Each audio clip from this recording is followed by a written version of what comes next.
Olá, senhoras e senhores, aqui é o professor Kleber e hoje nós vamos dar continuidade ao tema do diálogo platônico chamado Euthyphron.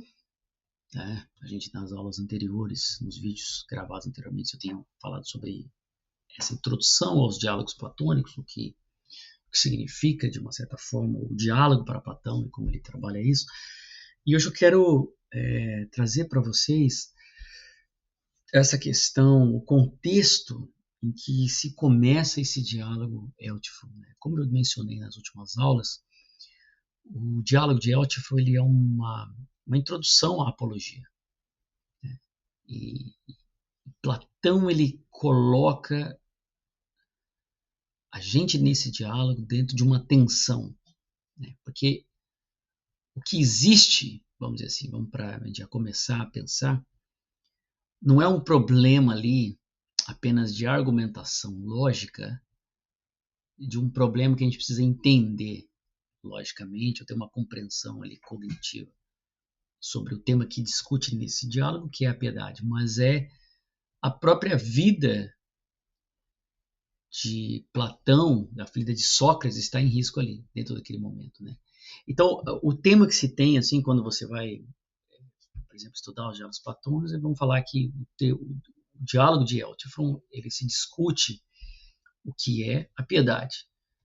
Mas existe algo até um pouco mais sutil dentro desse diálogo, que é uma outra pergunta, que não se faz diretamente, mas que implicitamente você vai entendendo, que é, a pergunta é a seguinte: é possível agir piedosamente sem saber o que é piedade?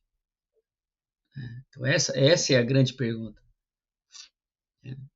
Porque na definição que é piedade, Platão vai desmontando muita coisa que o Euthyphron fala e volta-se várias vezes no discurso. Né? Não retoma seu tema, até que uma hora Meleto ele sai de cena, ele fala, Sócrates, eu não posso mais conversar, eu tenho que sair, eu tenho que ir embora, obrigado, valeu, e fica sem definição o que é piedade. Mas Platão quer mostrar para nós ele faz é como se fosse uma análise clínica, vamos dizer assim, de uma situação grega. O que realmente está acontecendo na Grécia. Né? Por quê? Porque as pessoas, e aí a gente vai pegar o contexto da história, e isso faz parte de uma das metas do objetivo de vida de Sócrates, e Platão vai demonstrando isso com grande beleza nos diálogos, onde ele vai colocando Sócrates, é que as pessoas elas agem e elas falam sobre coisas que elas mesmo não sabem o que significa. Né? Então, como é que começa, vamos dizer assim, como que a gente pode pensar ali o início desse diálogo de Euthyphron, de Platão, né? E há várias coisas aqui. Uma coisa bem interessante nesse diálogo de Euthyphron, um diálogo curto de se ler, você vê com muita força e muita clareza o método socrático em ação. Então, assim, vamos pensar o contexto histórico desse diálogo. Esse contexto provavelmente aconteceu em torno de 399 a.C., né? O contexto que o diálogo se encontra, pelo menos essa cena onde Platão constrói. 399 a.C., é um ano do processo contra Sócrates. Né? Sócrates tem uma idade em torno de uns 70 anos, né? E ele está, a cena se dá em frente ao Basileu, né? É um tribunal que se julgava os crimes religiosos em Atenas. Então, esse é o contexto histórico. Você tem Sócrates com 70 anos, isso acontece em torno de 399 a.C., e esse encontro se dá na frente de um tribunal religioso, um templo de um deus lá, do arconte rei, que se traz os problemas religiosos, as pessoas fazem ali suas denúncias. Né?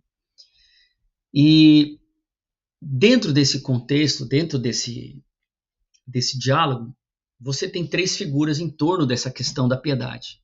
Uma é Sócrates, um outro é Euthyphron e o outro é Meleto. Sócrates, ele é um filósofo, está sendo acusado. Ele vai ali, está sendo acusado. Né? Então, Sócrates, com 70 anos, uma figura excêntrica, bem conhecida em Atenas, Ele vem ao pórtico dos Basileus, que é onde está ali, né, não como acusador, mas como um acusado. Então, está ali em poucos meses, a gente sabe que depois ele vai ser morto. Eutfron, quem é Eutfron? Eutfron, ele é um sacerdote. Ele é um homem religioso, um sacerdote. Vamos dizer, se fosse hoje, seria um pastor, um padre. Né? Ele é um sacerdote e ele, no caso, está vindo como um acusador. Né? Ele é uma pessoa, a forma como Platão traz, ou está dentro desse contexto ali grego, ele não é um homem assim, de grande importância social, e ele vem, nesse caso, acusar o próprio pai de um crime, o pai de homicídio. Né?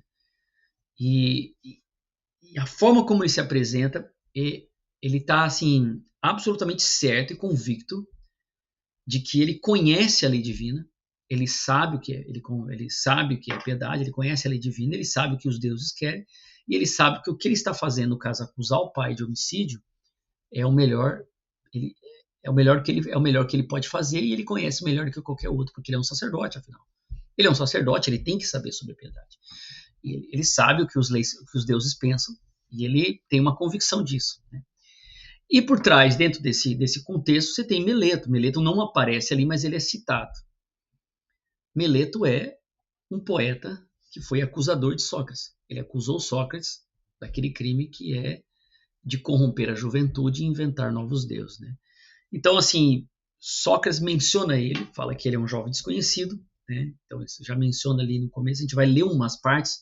Eu quero ler com você trechos desse diálogo, para a gente entendendo o próprio contexto e a dinâmica, né? Então, mas ele é um jovem desconhecido, fiz algumas anotações aqui, ele, depende da tradução, mas colocam que ele tem um nariz aquilino, cabelos compridos, uma barba rala, é um poeta sem muita substância, de uma certa forma, a forma como ele coloca a acusação a Sócrates é arrogante, né? Acusa Sócrates de corromper os jovens e introduzir os novos deuses. Você vê então que tem três personagens.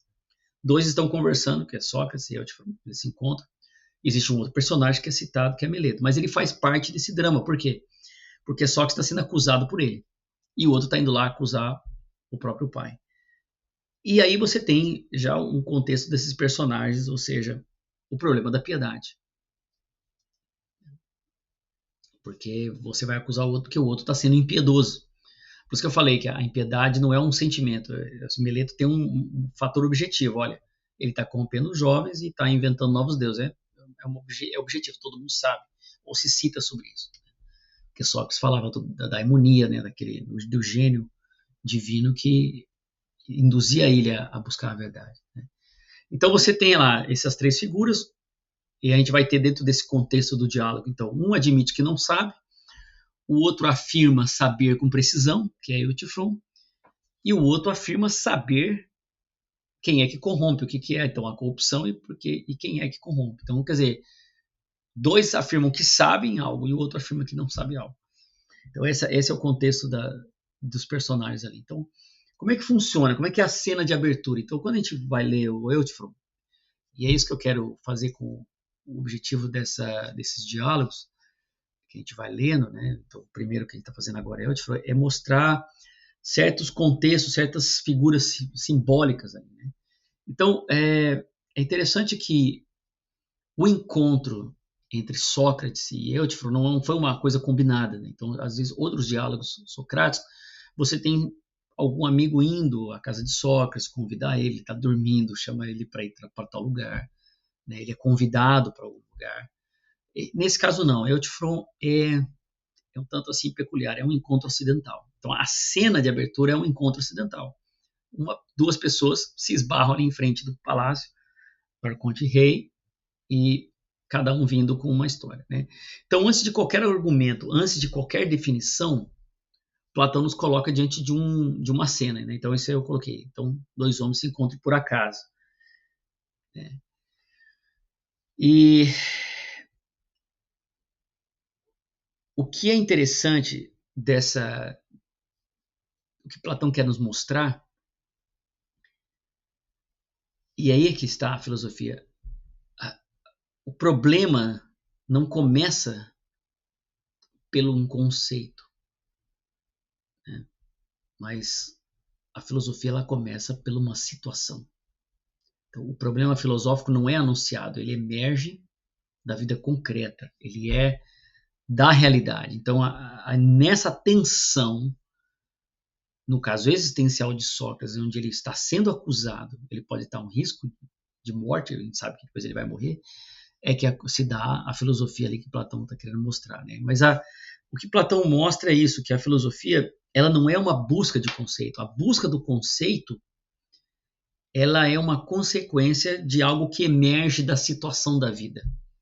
Isso é fazer filosofia, né? Não é falar, vamos sentar aqui agora, vamos discutir sobre a piedade. Não, é na conversa e cada personagem vai expondo a sua situação, está expondo ali o que está acontecendo com ele, falar, eu estou sendo acusado, um cara aí que não conheço muito bem, mas me acusou disso, disso. E outro, e você que está fazendo aqui? E assim começa. Então, quais são as primeiras falas do diálogo? Então eu coloquei assim, eu tive uma pergunta, né? Então chega ali a cena e ele fala, o que você está fazendo aqui no pórtico do Arconte, Sócrates?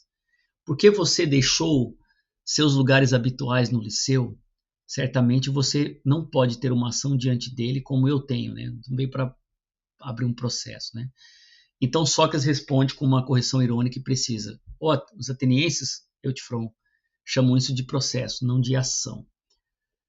Então, o local, como a gente colocou, não é neutro. O Pórtico dos Basileus ele era um tribunal da piedade pública, né? Não é um lugar qualquer. Era um espaço onde a cidade decide o que é sagrado e o que é profano, né? Então, aqui você já tem montado o cenário filosófico, né? Então, a questão sobre a piedade não aparece como um tema de manual, né? Ele aparece porque dois homens, em circunstâncias opostas e urgentes, precisam saber o que é a piedade, né? Então, você vê que a primeira cena é o encontro, né? Então, é o encontro ali acidental. Como é que se começa, então, nesse prólogo do diálogo? O diálogo tem como se fosse esse prólogo, né? Você tem Sócrates apresentando o seu caso, é a primeira coisa, né? Então, quando Eutifron, na sequência, ele vai perguntar para Sócrates, quem é que te acusa, né? E Sócrates apresenta a descrição que ele tem de Meleto. Ele vai falar, com uma certa ironia já, ele falou, olha, mal eu conheço esse cara, Eutifron. Acho que deve ser algum jovem desconhecido. Seu nome, porém, é Meleto. Isso. E sua demo é Pítides. Um homem de nariz aquilino, cabelos compridos e a barba bastante rala, né? Então, Sócrates faz uma descrição física dele, né?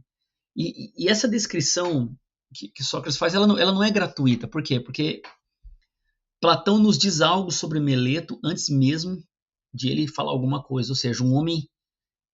Platão já vai mostrar que o homem que está acusando ele é um homem sem profundidade e sem substância, né? É um poeta de pouca envergadura, mas ele se acha, então, apto a poder acusar Sócrates, né? Porque ele acredita que ele sabe que Sócrates está cometendo um crime religioso, né? O que é interessante é que, quando Platão constrói esse diálogo de Eutifron, a gente capta uma coisa, o seguinte, quer dizer, Sócrates, no começo, na forma como ele apresenta o seu caso, ele já descreve esse cara como um homem de pouca substância. O cara, tipo assim, um cara nada a ver, o cara não sabe nada. Um cara bem ruinzinho. E no decorrer do diálogo, Sócrates, usando da ironia, ele vai se submeter a Eutifron para Eutifron explicar para ele o que é piedade. E o que o diálogo mostra? Que Eutifron também é uma pessoa sem substância. Ele é uma pessoa sem substância. Ele é um sacerdote, né? Que sem muita representação social, no caso, não muito conhecido, jovem, e acusando o próprio pai, né? Ou seja, Platão ele já vai colocando a gente numa cena onde Sócrates faz esse comentário sobre Meleto, e o diálogo inteiro você vai perceber que Eutifron é como esse homem. Ou seja, olha a situação da cidade grega, da cidade de Atenas. Você tem um homem aqui, um filósofo, sendo acusado e dialogando com outro que está acusando o pai. Todos os homens sem substância. Ou seja, o que Sócrates já está querendo mostrar é que Sócrates está sendo julgado e avaliado por pessoas que não têm substância. Essa é a situação da cidade, essa é a situação do filósofo, no caso Sócrates, diante da cidade grega e de Atenas. Né? Eutifron é como Meleto. É isso que você vai ver no livro do Diabo, mas é isso que Sócrates está nos apontando já. Né? Então, essa eu gosto dessa sutileza de Platão, quando você começa a entender isso. Né? Então, a acusação de Sócrates, a gente sabe. Então, ele recebeu 2 acusações formais. Né? Eu tô falando com vocês, eu fiz algumas anotações para mostrando introduzindo esse pensamento desse diálogo. Né? Então, Sócrates é colocado como acusado de inventar novos deuses, né? Não reconhecidas pela tradição e pela religião ateniense. Né? Então, a daimonia que Sócrates citava muitas vezes era conhecido de todos que ele citava isso. Então, o cara já usa isso, tá vendo? O cara está inventando novos deuses, o cara está inventando coisas que não existem. Né? Então, não crer nos deuses tradicionais. Né? Então, a acusação complementar é, ao falar de um sinal divino próprio pessoal, Sócrates estaria implicitamente rejeitando o panteão olímpico estabelecido. Né? E é interessante que nessa forma como o Sócrates já coloca, Eutifron já identifica imediatamente o problema. Né? Ele fala, no diálogo, ele vai dizer assim, é porque você diz que sempre tem um sinal divino, Sócrates. E o daimonia era conhecimento público. Né? Então ele já sabia que Sócrates falava isso. Sócrates talvez nunca achou que ia dar um problema. Então, Sócrates fala sobre o seu acusador. Tem uma parte que Sócrates diz o seguinte, olha, por que não por motivos triviais? Por quê? Não por motivos triviais, creio. É uma coisa notável que um homem tão jovem tenha formado uma opinião sobre uma questão tão importante. Pois ele diz que sabe como os jovens são corrompidos e quem são seus corruptores. Deve ser um homem sábio, que, observando minha ignorância, vai me acusar diante da cidade, como a sua mãe, de corromper os seus amigos. Né? Então você vê que ele já coloca que ele é um cara tão jovem, mas deve saber muito. Né? Você vê que isso é uma característica da juventude. Né? Você vê que Platão já mostra que Sócrates, um homem de 70 anos, sendo acusado por jovens. Ele encontra um jovem na frente desse palácio. E Sócrates está fazendo uma crítica um tanto sutil aqui à juventude, se você pensar, porque é a característica da juventude, né? Se rebelar contra os pais, achar que entende da política, eles são os primeiros cooptados pelos grandes movimentos políticos, se tornam militantes, massa de manobra, e porque tem uma certa agressividade, uma certa violência natural assim da juventude, do ímpeto, né, da impulsividade. Então você vê que o diálogo de Eutifron já também é uma crítica a essa questão da juventude. Né? O jovem ele pensa que sabe mais do que seus pais. Se rebela contra seus pais e se submete, por exemplo, muitas vezes se rebela contra os pais, mas aos grupos de amigos eles se submetem. Eles se subjugam à vontade do grupo, né? Mas não aos pais que os ama. Então, dos pais que o ama, ele briga, ele se revolta, ele rejeita. Aos amigos que a maioria das vezes o desprezam, ele se subjuga e se submete. Então, ou submete ao Estado e ao movimento político. Né? Então, Sócrates começa a ver esse absurdo e Platão vai mostrando esse absurdo. Né? E a gente sabe o que seria essa daimonia socrática, né? Como você vê que no caso ali, Meleto já está acusando ele. Né? O que seria essa daimonia? Né? A gente poderia colocar como um sinal do luminoso, né? Seria uma voz que vem de fora para Sócrates. Né? Então Sócrates, vamos trabalhar o que seria essa daimonia que vai exercer grande papel na filosofia socrática. Né? É isso que é interessante. Quando você vê Sócrates assim, cara, é um exemplo de filosofia. Do que é o viver a existência filosófica. Porque a daimonia, né, esse sinal luminoso, você vê que para Sócrates a filosofia não é algo apenas da lógica. Né? A lógica é apenas uma ferramenta, mas ela é movida por uma inspiração profunda da vida, né? E um ímpeto profundo pela verdade.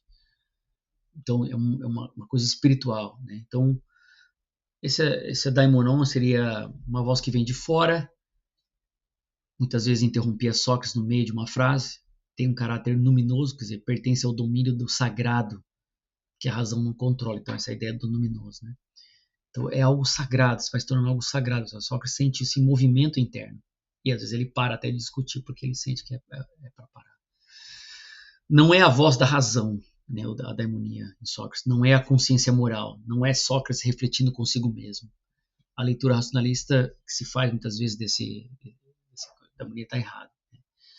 É algo que transcende a esfera da realidade. Né? Eu acho que hoje, assim, eu, por exemplo, vejo quando você vai estudar o Viktor Frankl, ele vai falar sobre o inconsciente espiritual, né? Ou, por exemplo, Jung fala sobre o sábio interior. Então, se liga um pouco a essa daimonia, é uma sabedoria interior, é um sábio interior, é algo que te guia, que você sente então, a gente poderia falar do inconsciente, né? Para Freud, o inconsciente sempre é algo que é um depósito de coisas negativas. Né?